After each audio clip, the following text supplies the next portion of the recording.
Good evening, everyone. It's a minute or two early, but I think we can go ahead and get started. Welcome to Yale Alumni Academy's annual Climate Change Conversations. Today is the second webinar in this year's series. Thank you all for joining us. Please take a minute to introduce yourselves in the chat and include your name, where you're zooming from, and a little about yourself. We will be sharing this chat transcript with Dr. Yao, so she has a chance to review some of the introductions that we may have missed.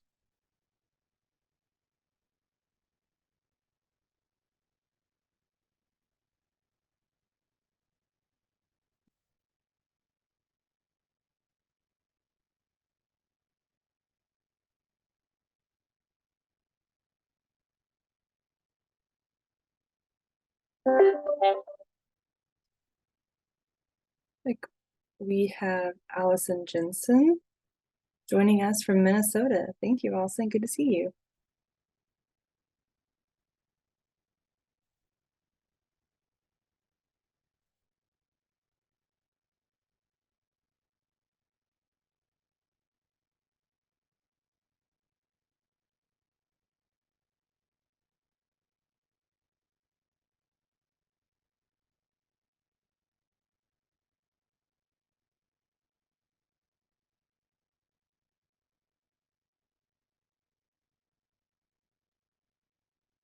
We have David Vale from Brunswick, Maine, PhD in economics, class of 71. Thank you, David.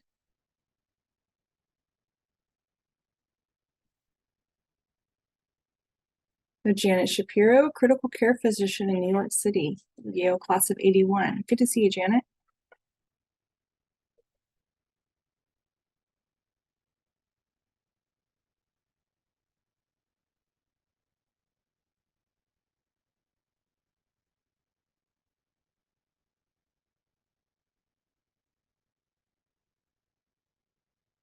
Lincoln Borman, director of San Juan County Conservation Land Bank.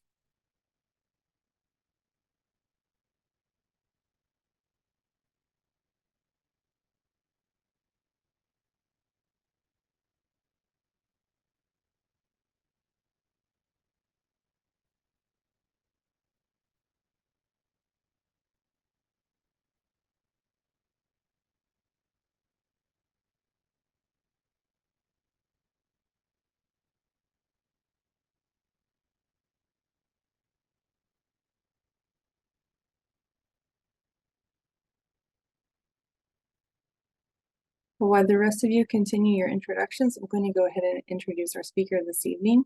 At the conclusion of the presentation, we will open the floor for questions. Please use Zoom's Q&A feature to submit your questions as they come to mind.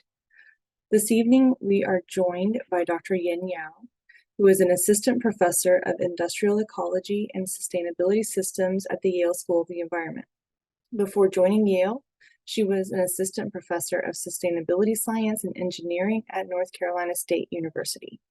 Dr. Yao receives her PhD degree in chemical engineering from Northwestern University. She uses interdisciplinary approaches in industrial ecology, green engineering, and systems modeling to support the sustainable development of biomass-based materials and products.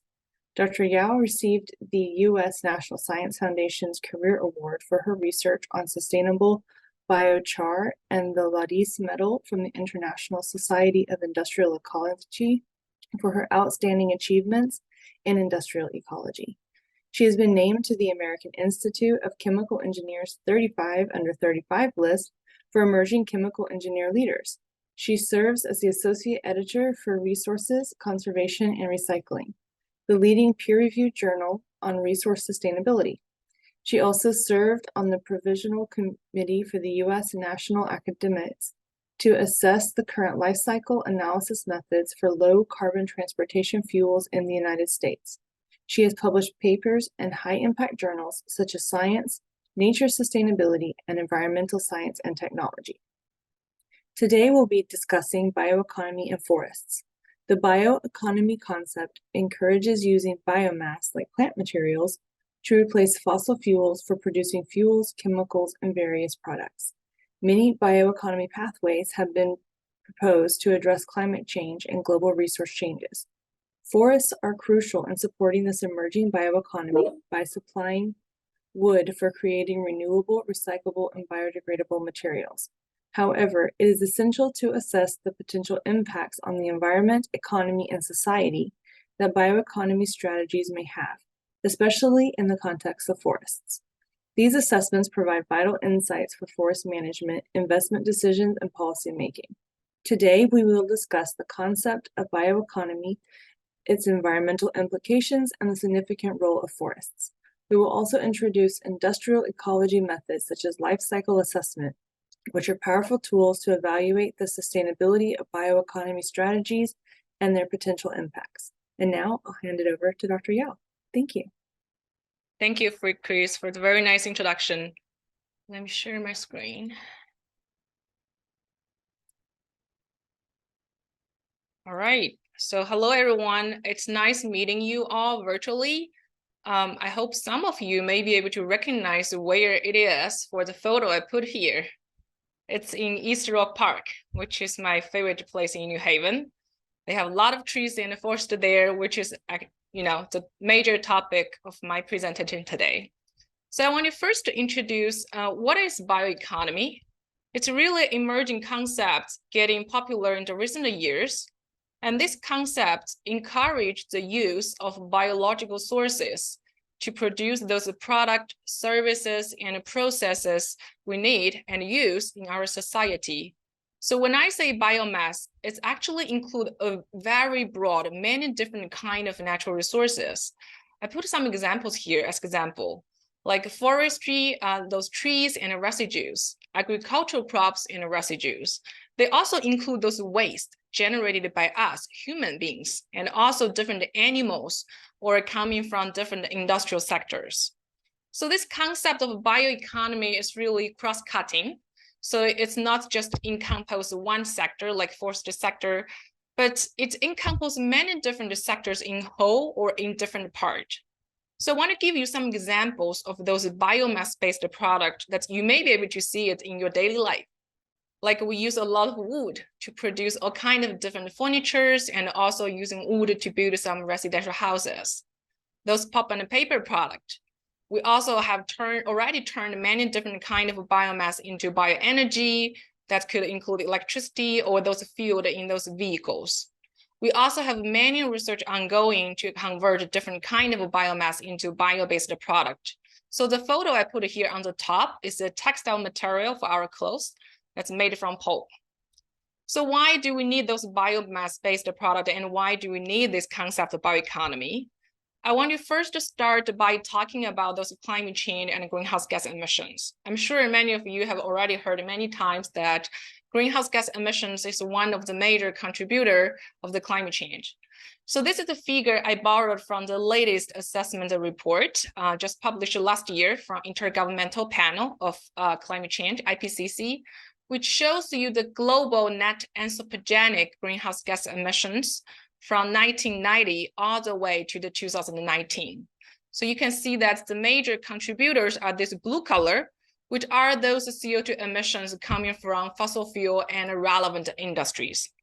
So if we want to reduce those emissions and also reduce the use of fossil fuels, we have to look for some alternatives. And that is one of the reasons why people put eyes into this bioeconomy, because using those biomass, especially a very abundant, diverse sources of biomass, may help us to reduce the dependence on fossil fuels. And we also expect the use of them can help us mitigate greenhouse gas emissions, which have some complex issues that I will talk about later. We also hope this bioeconomy can bring more jobs and economic opportunities because they will require the development of the new supply chains, and we hope we would gain some economic benefit from that. Many biomass are sourced locally, so we also expect the use of those biomass can really strengthen the resource security and reduce our reliance on importing those resources from other countries. So bioeconomy concept is very big. It encompasses many different kinds of biomass. We also have many different bioeconomy strategies. So I will just briefly cover some of them today. So this is a figure I want to show you about for different type of biomass, like forest biomass or different cellulosic biomass or even different kind of waste. We currently have a different kind of technology options we can choose to convert them into different type of bioenergy product, like hydrogen. I'm sure if you read those news articles, some of you may already see that's a recent like hot topic on those hydrogen hubs, right?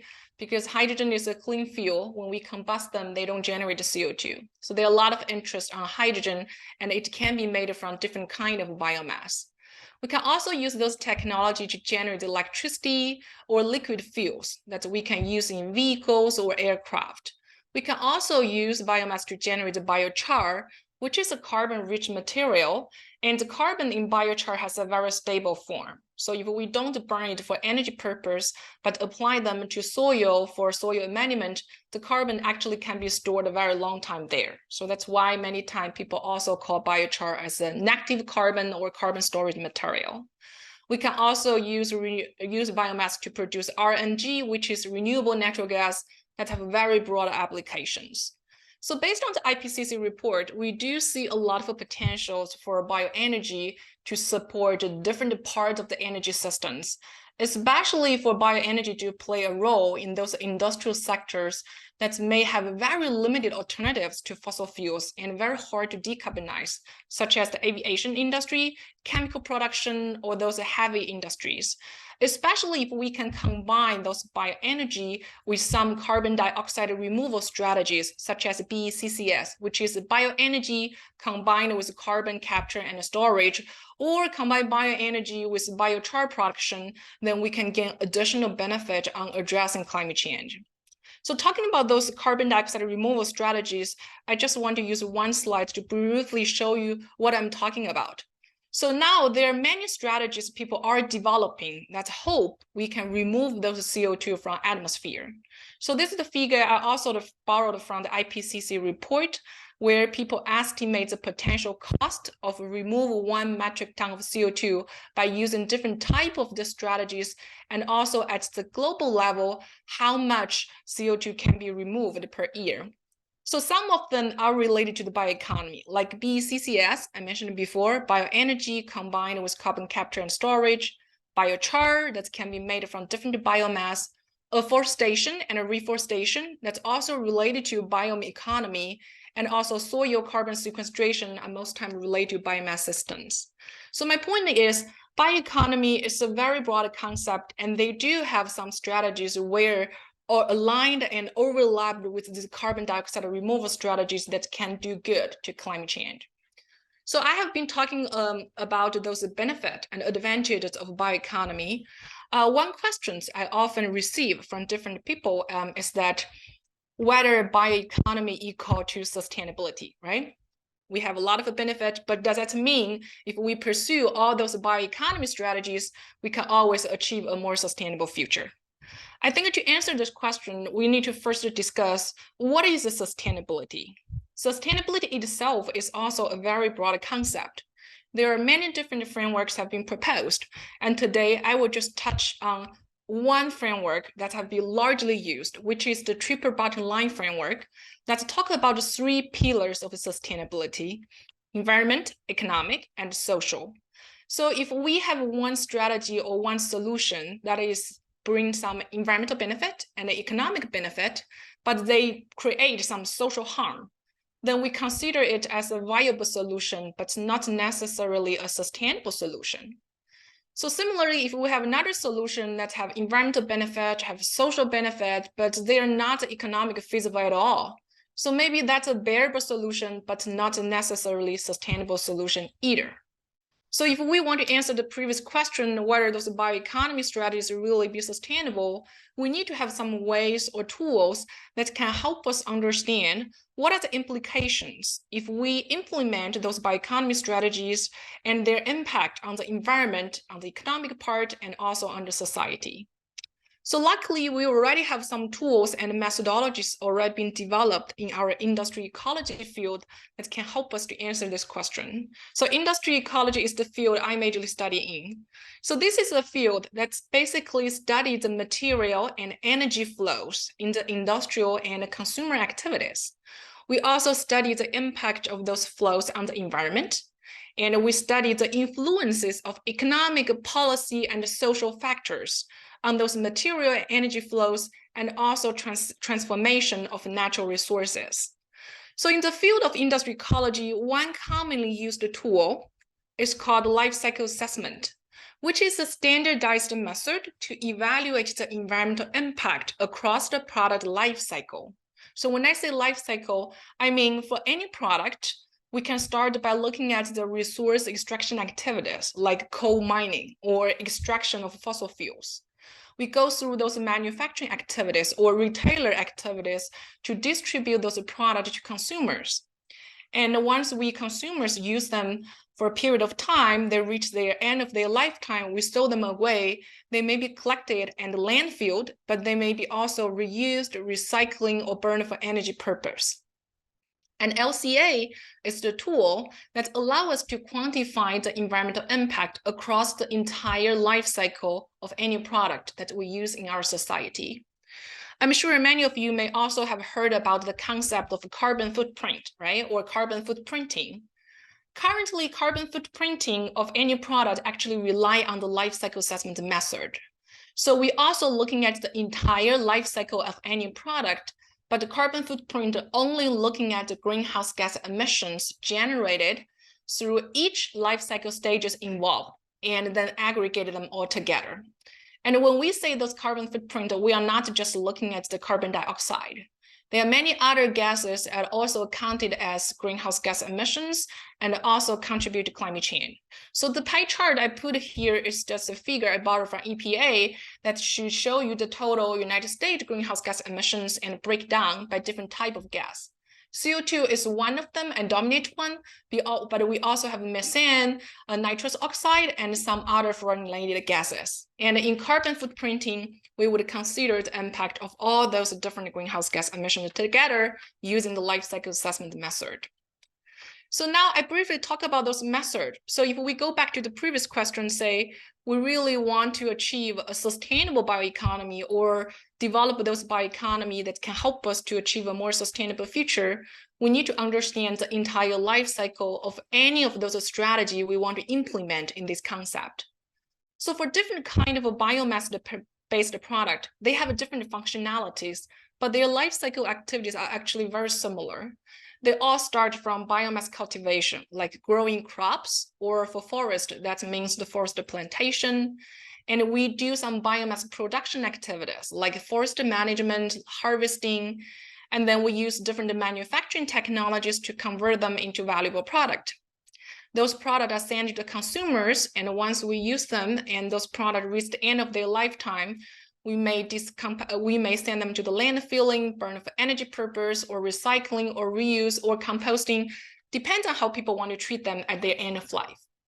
Although biomass is a renewable resource, it does not mean that utilizing biomass is environmentally burden-free, because all the activities I show you here across the life cycle of those products may generate some impact on the environment and society. So for us, as researchers, especially industry ecologists, it is very important to understand what are the potential environmental impact if we use different biomass in different ways to produce a variety of different products using our society. Are they economically viable? What are the economic implications if some of those new strategies and new technologies getting scaled up? What are the societal benefits or potential societal risks? And are there any trade-offs among different aspects of sustainability that we may need to pay attention when we do the decision-making in the further place? So in the rest of my presentation, I will show you some interesting case studies from my own research group that we use industry ecology method also combined with other modeling method to try to answer some of those questions related to the product we can make out from a wood. So the first case study is about urban tree waste. This is a project we completed about 2 years ago. So in the urban area, most of the time, we can see 3 types of the tree waste. The first one is this big chunk of trees that they can be removed for many reasons, right? Like urban planning, or sometimes because of natural disasters, then we have to remove them. The second one are those forest residues, like those branches, limbs people cut down when they do trimming. The third one are those leaf waste. I'm sure many of you have seen them in your backyard and you may be wondering how do you deal with them, right? So for those common urban tree waste, there are several ways currently people do to deal with them. The first one is straightforward, just send them to the landfill. Or sometimes people don't want to pay for a fee to haul them away. They just leave them on site. So either way, they will decompose and generate greenhouse gas emissions.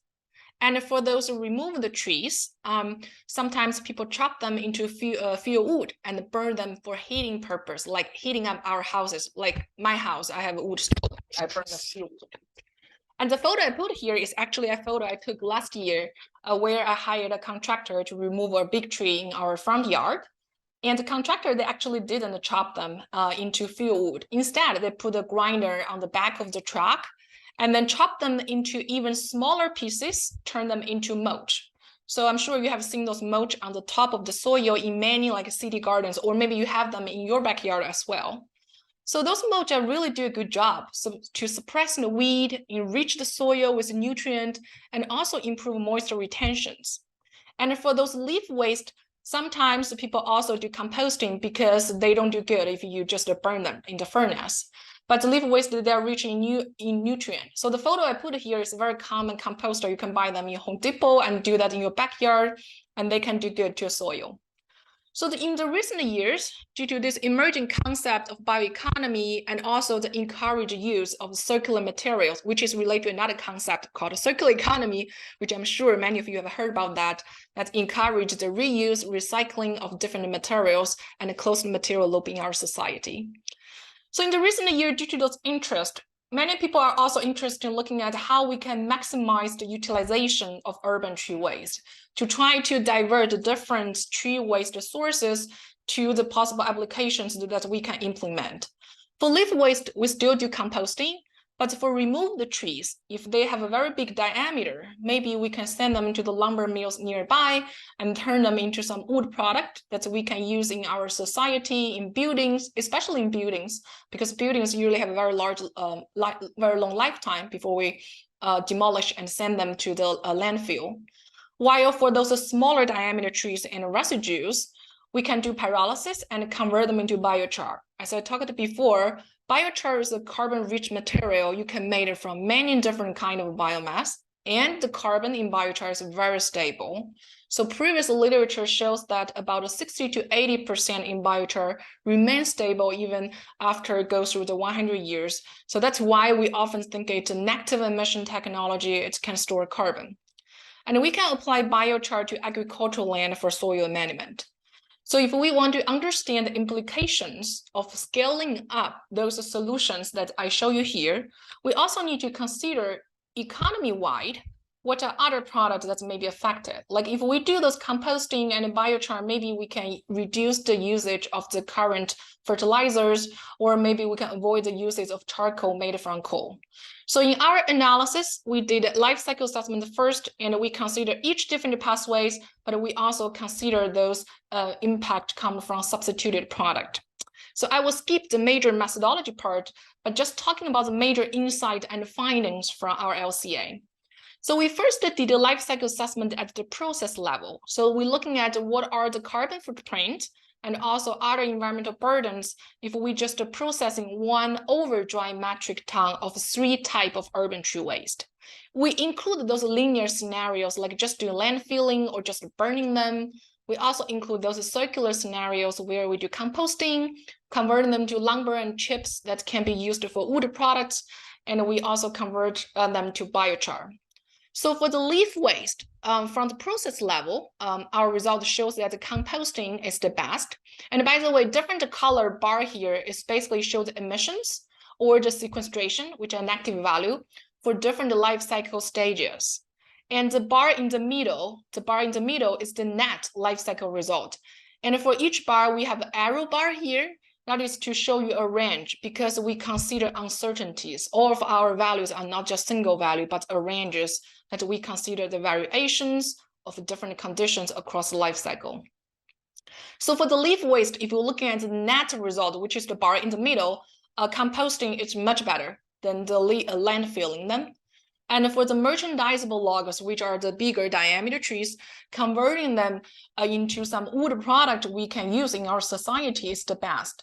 And for those residues, which including those smaller, very smaller diameter trees or branches, limbs, if we can convert them into biochar, that is the best in terms of the carbon footprint.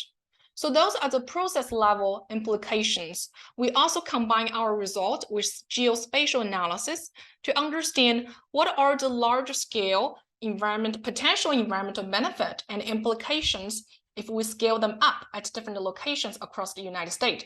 So those are just the result we show at the state level, but in our paper published specifically, we're also looking at the individual urban area and the cities. So the first three map on the top is to show you the benefit of reducing greenhouse gas emissions in the yellow color.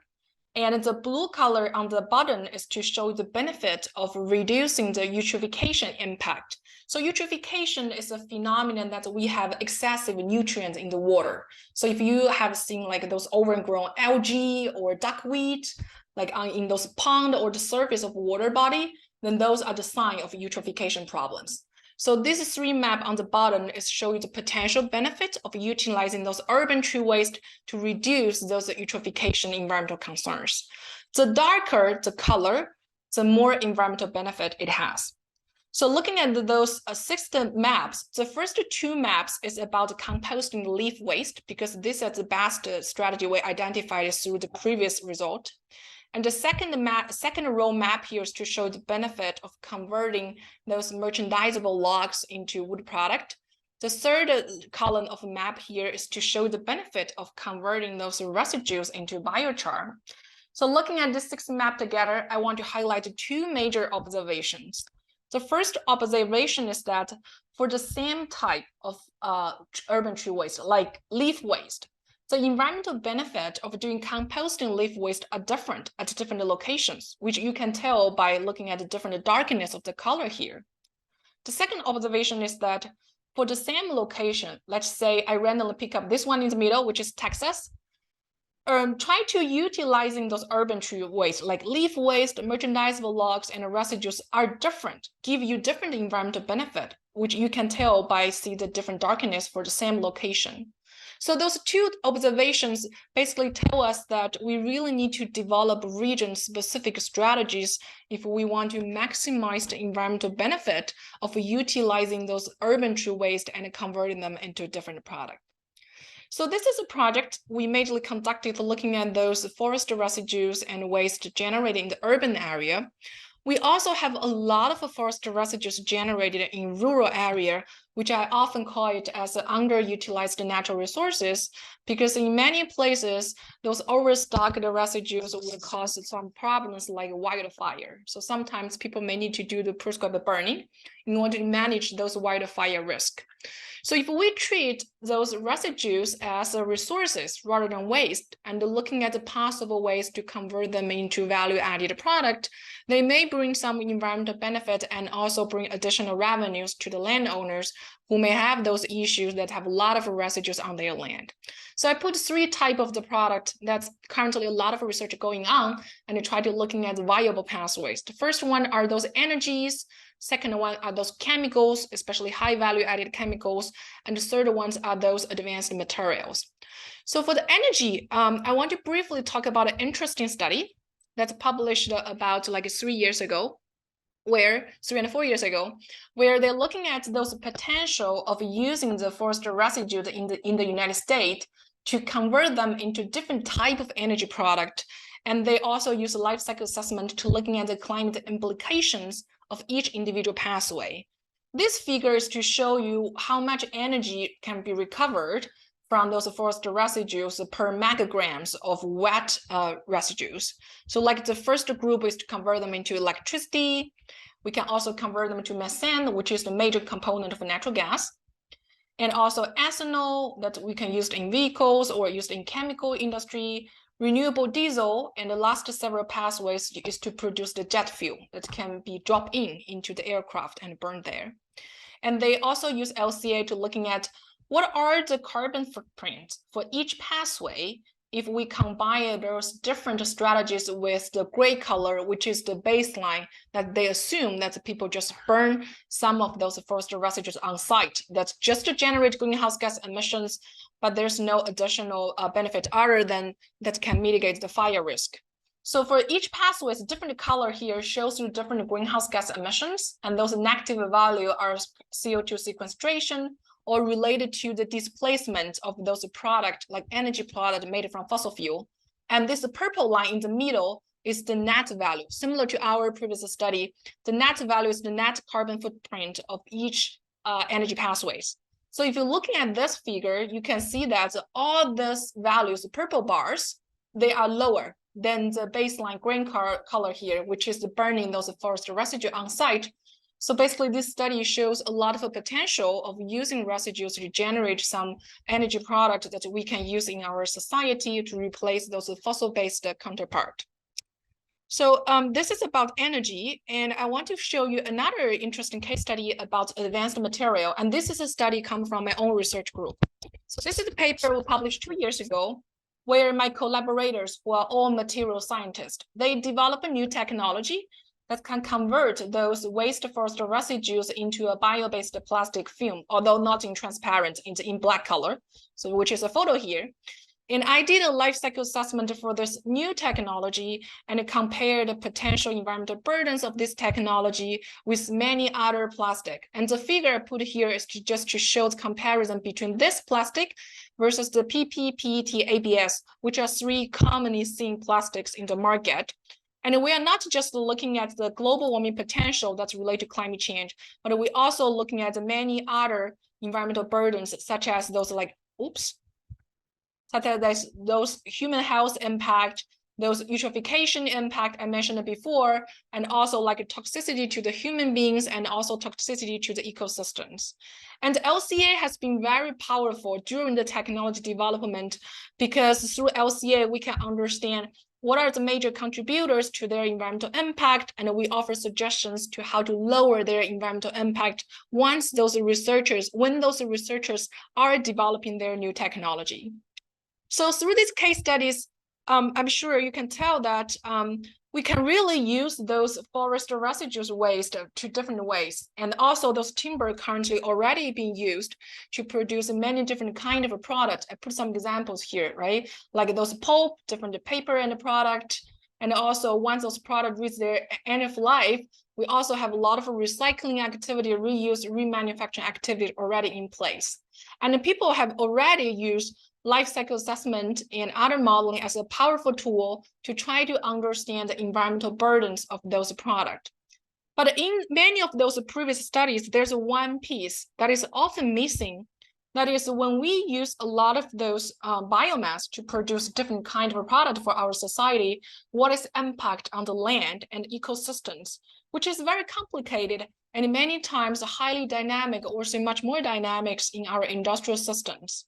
And one complicated issue with those ecosystem impact and land impact is related to the land use change. Some of you may have heard about this term before. If you are a fan of those bioenergy or biofuel policy, that this is area where we have a lot of debate for the bioenergy and the biofuel area. So when we talk about land use change, many times we are talking about 2 types of land use change. The first one is direct land use change. That means we directly change the way we use the land to fulfill our purpose. For example, we change agricultural land that's used to grow food crops to now we grow some energy crops in order to produce a biofuel. Or sometimes we cut down trees to turn the forest into a land that grow the food crops. So usually when we do this kind of conversion from forest to agricultural land, we lost huge amount of carbon, not only from above ground biomass, but also from the carbon stock in soil. So this kind of land use change really causes a lot of greenhouse gas emissions. So those are the direct land use change, which is many times very intuitive. What is not very intuitive many times to people is the indirect land use change. That is many times is affected by the changes in the supply and demand in the market. So let me give you a tangible example. Like say, now I want to change, I'm a landowner, and I want to change my land from grow food crops to the energy crops because there's a purge demand of biofuel and I see the benefit on that. I make such changes as a direct land use change. But looking at the global market or national market, the entire population is growing, the entire food demand is growing. So in order to meet that food demand, some other landowners may have to cut down their forest to grow food crops in order to meet that growing food demand. So although on my land, I didn't do that direct land conversion, but because of those market dynamics, there are some land in other places that have this direct land conversion from forest to agricultural land that emit a lot of greenhouse gas emissions. So those are the indirect land use changes that are much more complicated and related to global market and may bring some unexpected consequences that many times we hope we want to understand before we implement any bioeconomy strategies at a very large scale.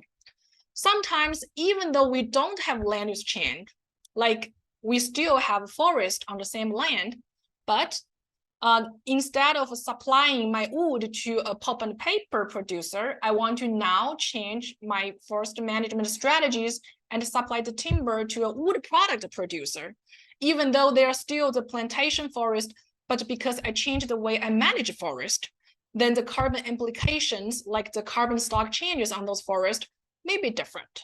So even though we don't have land use change, but they may still have additional GHG emissions or additional benefit in carbon sequestration based on how people change the way they manage forest. So since I talk about LCA, people may be wondering, this sounds really important, but is it still very important if we consider the entire emissions coming from the entire life cycle, right? So let me show you an example that I really like to demonstrate why this land use change and their implication on climate change really matter. So this is a figure I borrowed from a review paper published a few years ago, where they collected a lot of data from a lot of carbon footprinting and LCA studies of different biofuels. So this y-axis is to show you the carbon footprint for one unit of this biofuel. And this each pathways here is to show you the bioethanol and the biodiesel made from different type of biomass. So the name here is for different biomass. And the bar chart here is to show you the ranges of values that are coming from different LCA studies. It's very common that there are large variations because of the system implemented in different places, using different strategies, and so many other different variables. So the red color here is the fossil fuel baseline. So you can see that if we don't consider the greenhouse gas emissions coming from this land use change, all the biofuels, they show a lower, like almost all the biofuels show a very much lower carbon footprint than the fossil fuel, which is great because that is expectation. That is why we want to use those biofuel to mitigate climate change. However, if we consider land use change, some of them, you can see that some of the pathway here would have much higher greenhouse gas emissions that actually than the fossil fuel baseline, which is the red line here. And that is not what we want to do with the bioeconomy concept because they actually contribute to more greenhouse gas emissions. So that's why currently people are more and more aware of the importance of this land use change and the importance of incorporating the potential greenhouse gas emission from those land use change when we do those life cycle assessment and also carbon footprint accounting for different products made from biomass. I think not just from LCA point of view, also for many people like engineers or manufacturing companies who are developing those new technologies that use biomass, I think it's important for them to consider the management of both industry and ecosystems because ecosystems are highly dynamic and complicated. So now I want to, I still have time, right? Yes, I do have some time. So now I want to briefly talk about another case study that we just published this year to demonstrate this point and to highlight the need of co-management and co-consideration of both industrial and ecosystems. So in this project, we're also looking at the forest. And there are a lot of opportunities to restore forest covers in the United States. So this is a map I borrowed from the Natural Conservancy, and this is the paper that documents their methodology. And basically, this map tells us there are a lot of opportunities, a lot of land available in the United States that we can use them to restore forest cover to combat climate change. And in this map, the darker the color, the more reduction benefit it has, or say the more mitigation benefit it has. And for our case study, we are very interested to looking at those opportunities to restore forest cover in the southeast United States and on those marginal land. So when I say marginal land, we particularly include 3 types of land. They are cropland and pasture land with challenging soils. So that means if farmers want to grow crops on those land, they may not get a very good yields. So that's one reason why they don't have much valuable use now. We also include those forest patches that used to have forest cover, but now due to many historical reasons, they don't have forest cover anymore. So if we want to restore forest on those land, there are several ways to do that. The first one is we just plant trees, let them grow, and we do nothing else. So we call them as a protection forest, or sometimes people say we do the forest plantation for conservation purpose. That is this scenario. Another scenario is we do plantation, but we plant a production forest. So that means we plant trees, but we also do harvesting to produce lumber that can be used to produce a traditional wood product. And after harvesting, we do replantation. So there will be new trees growing on the same land. And for the forest residues, we leave them on site as a current common practice. They would generate some CO2 emissions due to natural decomposition, but they also provide important carbon input to soil. In the recent years, we have a lot of interest from industry, from government, and also public about looking at those innovative wood products, such as cross-laminated timber. I put a cartoon here to show you what it looks like. So they are those wood planks joined together and layer by layer with 90-degree angles.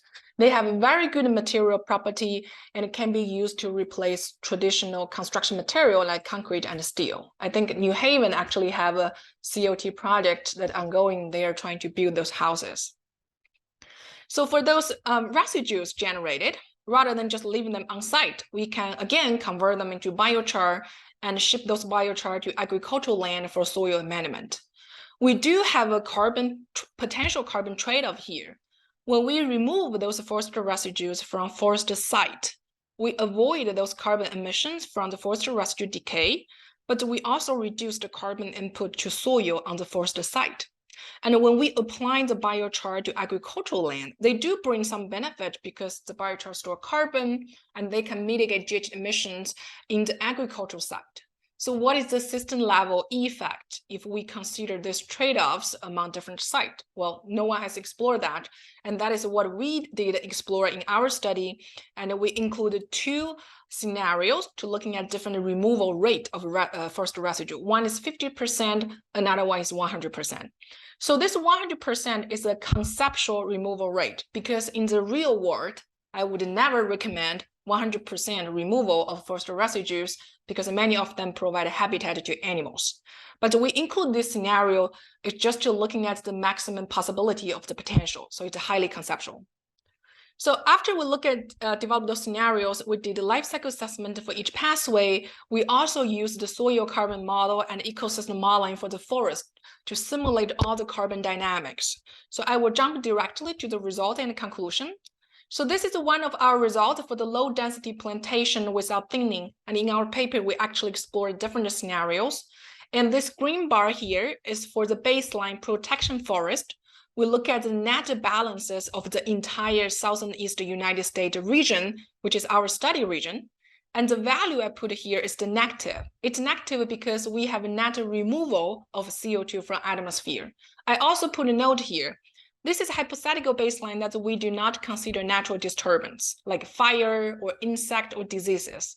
If we consider those natural disturbance, the actual benefit of doing the protection forest will be much smaller because those carbon during the fire or diseases or they die, they decay, they would be released back to the atmosphere. So let's look at the cases where we do the production forest to produce lumber for traditional wood products, but we do not utilizing any of those residues or data trees. So you can see that we can mitigate slightly more greenhouse gas emissions, but not much. And if we're looking at those cases where we do cross-laminated timber and also remove some of the residues to produce biochar, we can mitigate much more greenhouse gas emissions. Part of mitigation comes from this gray color, which is related to material substitution. That means we use those wood material to replace traditional construction material. Another part of mitigation are associated with the biochar, stable carbon stored in a biochar. But we do not find very large differences between this scenario 2 and 3, where the only difference is the residue removal rate, which is great because, as I mentioned before, in the real world, I would not recommend 100% removal. And our result shows that actually we don't need to have that high removal rate. We can still achieve a reasonable high mitigation. So those are the results we simulated for future 100 years. A decision maker may feel that that's too long from now, right? Too further away. So they may want to see more near-term result. So we simulate our result for different years, and here I will just show the result for 50 years, which interestingly, we find opposite conclusions. Our result shows that in a near term, like 50 years, protection forest, our baseline, this bar here, may mitigate slightly more greenhouse gas emissions than our innovative wood product combined with the biochar cases. But those are deterministic values. People may be arguing with me about how about uncertainty. They may have a lot of uncertainties in the forest, in the manufacturing systems, in the life cycle of the product, because we consider the entire life cycle to include the use and end of life of those wood products, which is true. So we also did an uncertainty analysis to try to looking at the variations across those systems and how those variations actually affect our final result. So those results are shown as the red color bars here. So you can see that there's a lot of overlaps between our protection forest cases and also wood product cases. So that means how much greenhouse gas emissions can be mitigated by our baseline protection forest can also be mitigated by our wood product cases. And we focus on identify those conditions where the innovative wood product and biochar can maximize the greenhouse gas emission mitigations, which are this dashed green like box here, this area. So we find that a lot of parameters, they are actually not related to the technical parameters. Instead, they are mostly related to the environmental and economic factors, such as the climate conditions, like whether they're dry or cool, their forest carbon yield, soil quality, and also economic factors such as the substitution rate between the wood product and the traditional construction material. So one insight we find here is that although those innovative technology are the enablers for those circular bioeconomy scenarios, but the overall system level environmental benefit are really driven by those environmental and economic conditions that we should pay more attention to. We also generate those spatial temporal change maps of the entire study region to looking at the carbon stock. So when I say carbon stock, I mean the carbon stored in those standing forest and soil, plus the carbon stored in those wood products when they are in use, plus the carbon stored in biochar and all the biomass that have not been fully decomposed in each year.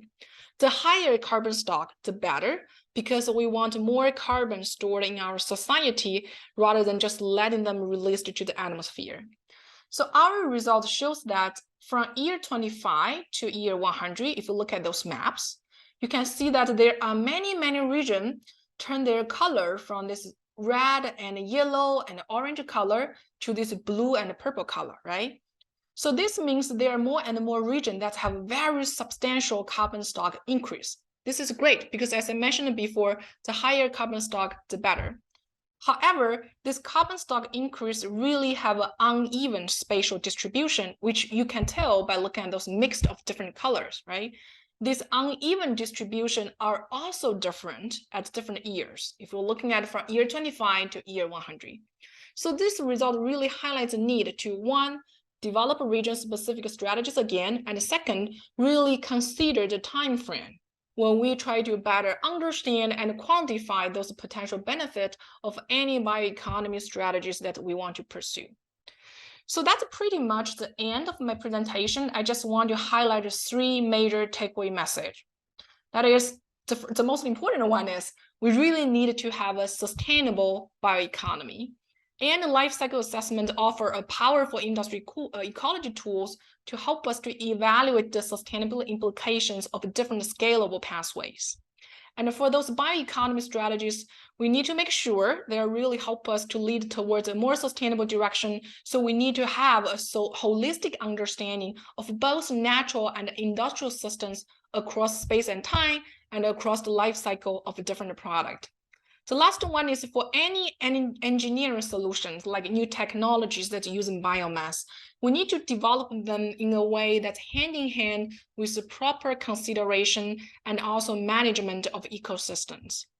So at the end, I just want to give thanks for all of our sponsors of my research group, and also give thanks to my wonderful student and postdoc. Without them, none of the work I've shown you today would have happened. And I'm happy to take any questions. Thank you, Dr. Yao. This is just a reminder for anyone who has questions to please use the Q&A feature. And we do have some questions that have already been submitted. Dean Lindsay is asking, he says, in my experience, a major issue with merchantable logs is finding a sawmill that's willing to buy the logs. Have you calculated transportation costs to get the logs to the mill? And is it likely that mills would be established closer to urban areas so that more of this lumber doesn't end up in a landfill in the future? Yeah, that's a very good question. So I didn't have a chance to really talk about other tools we have that's in our industry ecology field. Today, I mainly talk about life cycle assessment, which is a tool to evaluate the potential environmental impact. And for the cost, like the question like you mentioned about, many times we use techno-economic analysis to understand all the costs along the value chain.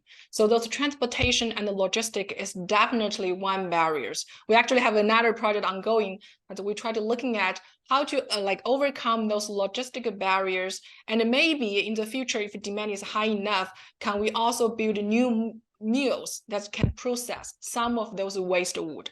So those solutions many times need to be developed at the regional level, especially if we want to looking at how local logistics and supply chain would affect their cost and implications. I don't have time to cover that, but we do have many powerful tools that can help us to understand the impact of supply chain and how to design those supply chain from an economic perspective. Thank you. Stephanie Roberts would like to know that the production of corn ethanol is currently widespread as ethanol is mixed with gasoline. What are the life cycle implications of corn ethanol production, and what is the impact on topsoil where it's produced? That is a very big question. And actually there are a lot of debate on those corn ethanols. I'm happy to share some papers that's currently hotly discussed under this debate. So a lot of LCA study for corn ethanol already been done, and a large debate area is really around this land use change that I'm talking about. Not just a direct land use change, but also indirect land use change, because corn itself are also used as food. So many times when we consider this, we have to consider how the use of the corn to produce the ethanol would actually affect the food market. And that is one of the reasons why many times we are talking about using those biomass that will not compete with food, like corn ethanols. Then we can really deviate from this problem and try to prioritize to addressing people's food need first. So I would not want to have one or two finalized answer to this question, because this is under debate. There are so many different opinions, and the major issue around whether this is good or bad are around that land use change. And for the impact on the soil part, that is another round that's really need a lot of more field data, because we have a lot of model to really simulate how the use of those biomass can really affect the soil at different levels. But we need more field data, really soil carbon data, to understand in the real world what their impact are. And that is area really need a lot of effort for people to do that, because measuring soil carbon stock changes, especially along many years, decade, is not an easy task. Your statement about the competition between land brings us to our next question. Part of the UN sustainability goal is to increase the production of healthy food without increasing total amount of land being used for food production. How does the increased demand for biofuels and reforestation compete with this sustainability goal? Very good question. There's a paper just coming out this year or late last year to looking at the potential trade-offs among different sustainable development goals for all kind of land-based strategy related to the bioenergy. Because basically, we only have limited land, right? So they will have some competition between the food, between the different energy product. So now the way people try to really make a different part work is we can either try to decide on different type of land, whether we can diversify the ways to use them, or second is to increase the productivity of this land. That means on the same acre of land, if we can grow more food, or if we can grow more feedstock that's used for energy, that would be helpful. But there are some trade-offs that people already identified through the empirical study or through different modeling practice saying different strategies, there's no single West strategy that can positively contribute to all sustainable development goals. It seems like some of them do good on those goals while the others do bad. And whether they do a good and bad depend on so many different factors, especially for biomass utilization, they are highly region specific. So one solution that do good for this region may not be applied to other region. I'm happy to share that paper so you can see what are those current controversies and what are areas that we really need to more research to better understanding under what conditions we can maximize their benefit and under what conditions we can also minimize their potential risks, especially in terms of different sustainable development goals. That brings us very nicely to another question. Several people are asking what legislative and policy initiatives have been put in place in this area, and are some countries, taking more leadership in this area than others, and where does the U.S. compare? Yeah, that's a good question. So I was actually in that U.S. National Academy committee to look at the current life cycle assessment method for the biofuels that Chris actually mentioned when she introduced me. And the purpose of that is really looking at the potential of using LCA to really support those low carbon fuel standard in the United States. And currently in the US, they already have some legislation already incorporate LCA. Examples include the EPA renewable fuel standard and also low carbon fuel standard in the California, where they use life cycle assessment as the supporting tool to help them identify whether the biofuel made from this very specific manufacturer and pathway actually being eligible or quantified for their program. Globally, a lot of European countries, I think they are way ahead of us to incorporate LCA and those different sustainability considerations into a lot of their policies. For the US, it's mostly still around those few sectors, but there are many other sectors that really needed to have a better quantitative information when people make a decision on which one may be better or the other. Thank you. Now, there has been recent emphasis placed on shallow tilling versus deep tilling because shallow tilling is less disruptive to soil's microbiome. Can biochar be introduced into this cycle as well? And are there campaigns attempting to get farmers on board? Are there test farms? What are the effects on the crop yield where it's being tested? Yeah, that's a good question. I think maybe my agricultural colleagues in other university would be the better person to answer this, because for me, I mostly working on the forest part, and for biochar, I'm mostly working on the production part. And for the agricultural part, I majorly collect those data and do the meta-analysis from literature. From literature, there are a lot of studies people have tried to do the field work to test how the biochar may affect the crop yield. And what they find is it depends on so many factors, and it's not always the case. The biochar will boost the crop yield. There are some regions maybe their effect are better, but there are some regions maybe their effect just not good. So, and also there's complication with the co-application of biochar with fertilizers.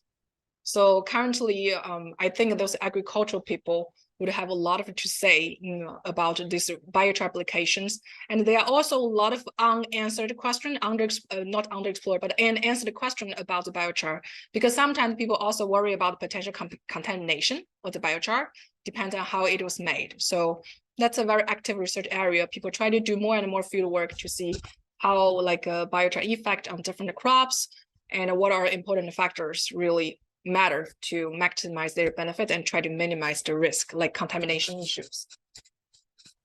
Thank you. Another question is, what infrastructure will be needed to convert forest residue into usable resources that you referenced? Can we adapt existing power plants, or do we need to construct completely new infrastructure?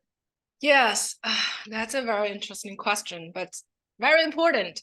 So for the residues, which is the major topic in my group, the first infrastructure we need is to figure out how we can collect those first residues from different places, especially in those rural areas where they don't even have like infrastructure like a road for trucks to come in and carry those residues out. So we do need a lot of effort to figure out what are the transportation infrastructure we can leverage in order to collect those biomass and transport them. And it's a complicated part with biomass is a biomass contains a lot of water. So we don't want to use truck to ship a lot of water around. That's very expensive. So now people are exploring whether we can do some pre-treatment, like pre-drying or something, or different supply chain design strategies to make sure we can transport them in a feasible and also economically viable way. And after we can collect those biomass and ship them to some biorefinery to do those conversions, then that is the point for us to decide what end product we want to produce. And then depend on the nature of that product, then we can look at what infrastructure we may be needed. Like if we want to burn them in the vehicles or aircraft, are we producing just a drop-in fuel that do not need any infrastructure changes, or we're producing some fuels that need special handling? And those are all the logistic questions that people need to consider. And that's why I think life cycle assessment is really helpful, not just quantify numbers, but if we go through those value chain many times, they're just well aligned with the life cycle of the product, that we need to figure out what infrastructure we have and what infrastructure we need along this entire line to make them happen. Thank you. I think we have time for one more question. The last question, I think, is giving us a little hope for the future with climate change and implementing some of the things. So what's being widely used in this field that we might not know is in the market right now? Widely used. I think a lot of widely used one we already know, like reforestation, afforestation. We plant trees, I'm sure a lot of you know that. For wood product, especially doable wood product, like cross-linked timber, I feel this is something maybe many people are not very familiar with. So those are the wood products that can be used in buildings and last for many, many years. And when they are used in buildings, they basically store those biogenic carbon there. So they can, play a function as the delayed emission and temporary storage of those carbon that can give us sufficient time to figure out other solutions to mitigate greenhouse gas emissions. So those doable wood products may be area I feel like many times people may not be aware. And there are also many emerging pathways people are developing that try to use those biomass, like different kind of biofuels, biochars, and also there's one I didn't have time to cover, like enhanced rock weathering, which are not using biomass, but spread those minerals to the agricultural land to let them react with water and CO2 to take CO2. Those are the one or emerging ones. They're not widely used, but shows great promises. So people are working toward those and try to figure out ways to do that in an economically viable way. Wonderful. Well, thank you so much, Dr. Yao, for presenting with us this evening and partnering with Yale Alumni Academy on this project. And thank you to all of our attendees for joining us this evening as well. Several of you did ask for the papers, so we'll be in contact, and we'll see if we can email those to those of you who did register for this course. So yes. Thank you all, and have a good evening. Nice to see you all. Bye.